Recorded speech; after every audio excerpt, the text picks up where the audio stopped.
There are few things that we do in our daily lives that are not somehow connected to the law. Whatever your thoughts are about the law, on this program, we want the law to connect to you. Hi, my name's Theresa Quigley, and this show is The Law and You. Hi, everybody. Thank you for tuning into The Law and You. Today I have as a guest Peter Mahler. Peter is my partner, and we're going to discuss business divorce, which is sort of a very catchy title, isn't it? It is. It's a term that a lot of lawyers and judges use to describe all sorts of disputes in the area of business breakups. And I think whoever came up with it is trying to make that allusion to matrimonial divorce, because business breakups can sometimes be just as contentious as a matrimonial divorce. In fact, one of the blogs you wrote, which we'll get to in a minute, had to do sort of with the issue of divorces being kind of similar to matrimonial divorces, wasn't it? Yes, I think you're referring to a case I wrote about on my blog concerning the even more acrimonious situation you have, where you have either husband and wife or romantically involved business partners. So they're dealing with a breakup, both very personal and business, and that sort of just compounds some of the difficulties in figuring out how to separate business partners.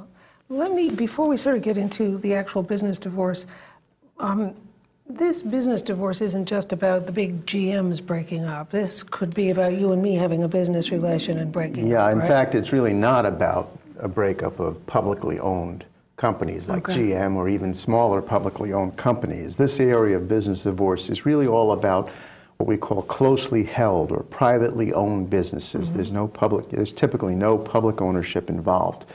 This is purely just your storefront or something like that, or somebody who makes little widgets, just a very minimal amount kind of Yes, I mean, whether the cases that we see are dealing with a two-partner local small business, or sometimes a small manufacturing company which might be doing 60 or 70 million in sales. Mm-hmm. They're still closely held businesses, and they have some of the same problems. Okay, so this isn't when somebody dies and the business therefore is changing hands. This is more the two people or three people or four people are running a business, and there's disagreement about how to run it, or... Yeah, there's so many different scenarios that lead to these types of problems, and including one of the death of a business partner. Mm-hmm. Sometimes the interest of the deceased business partner is not properly dealt with in a shareholders agreement or the like, and therefore the interest passes to a family member. And that can change the whole dynamic and put a whole new set of stresses on the business that can lead to difficulties and breakup. Hey, Peter, I would guess that as time goes on, agreements get more all-inclusive if they're drafted properly. But do you have occasion to see business agreements drafted 30 years ago that don't address much of anything? Yes, it's very typical that. Well, first of all, it's very typical to have new businesses that do not have any shareholders agreement, or if it's an LLC, an operating agreement, which is a bad move. But oftentimes you'll see a business that was started 20 years ago, 30 years ago, and at the time it was a very small startup, and they would put together a very simple, rudimentary shareholders agreement, and then they did not go back and update the agreement or bring it in line with the new business that's now been created and has grown over the last decades, and that can be a problem too. The agreement that you would typically put together for a startup is very different than when you're now dealing with a $20 or $30 million or even $10 million or $5 million business. So that is a big problem, yeah. And if the agreement that they drafted, whether it's a poorly drafted agreement from today that somebody who isn't used to the typical issues that might come up with businesses and what could go wrong, or if it's a very old agreement where two friends just got into business and never bothered putting together an agreement because they trusted each other or whatever. When those holes occur through whatever method, how do you resolve the questions? Well, you try. Again, there's no, every case is very, very different, and every relationship between business partners is very different. And not necessarily will you get into acrimony. Sometimes the partners can work things out very amicably between themselves. They're going off in different directions. One wants to get out of the business, one wants to stay in the business. Now you have a natural buyer and a natural seller, and it's simply a matter of, can we agree on the terms of the buy-sell? And if they can agree, then typically they'll bring in a lawyer or two simply to make, document the deal, and it can work very nicely and smoothly, and everyone pretty much gets what they want. I tend to get involved in the more difficult cases where the business partners are not able to see eye to eye on how they're going to either break up, go their separate ways, and typically there is some effort made with lawyers perhaps at their sides to work something out.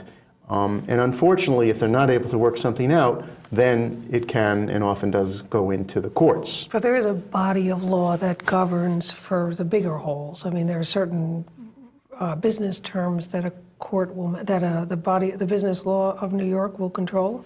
Yes, well, again, when things can't be resolved amicably, there are statutes under New York law that permit a shareholder, if it's a business corporation, or a member of an LLC, if it's an LLC, to go into court and ask the court to dissolve the business. And sometimes... On that, I'm sorry to interrupt, but the LLCs in New York are relatively new, and maybe we should... An LLC is what for? LLC stands for Limited Liability Company, and they've been around in New York since 1994. They've become extremely popular, and they're well on their way to becoming the preferred form of a business entity, particularly small businesses, mostly for tax reasons. And without, we could of course do a whole show on what LLCs are, but we're not going to do that. But I'm just curious as to New York law. I mean, even though 1994 is 14 years ago and almost 15 years ago, for the law, that's not a long time, right? It's not. It's not. And the law of, at least on the business breakup end of things, the law of LLCs in New York and most other states has been very slow to develop, and that really has to do with the statutes that were upon which the LLCs were originally drawn, and it's probably also a topic for another show. Yeah. But yes, there's still great uncertainty in the law on issues surrounding the dissolution of LLCs as compared with business corporations, where you have statutes that have been on the books for much longer. You have a much bigger, more comprehensive body of case law that tells business owners and their lawyers what they can or cannot. Does that actually lead to a better ability on your part when these people come for their business divorces? Does that, the fact that there's not that much law, that the law is less certain than the corporate law, the partnership law, does that give you, as the attorney, more of an ability to settle the case rather than getting it to court, or no? Well, an argument could be made either way. I mean, if there's uncertainty on both sides, sometimes that mutual uncertainty leads parties to settle more readily because they both understand that there are greater risks. Uncertainty equals risk, and when you go into court with greater uncertainty, that could mean that you don't know where this case is going to go, and you don't know how much it's going to cost you to get there.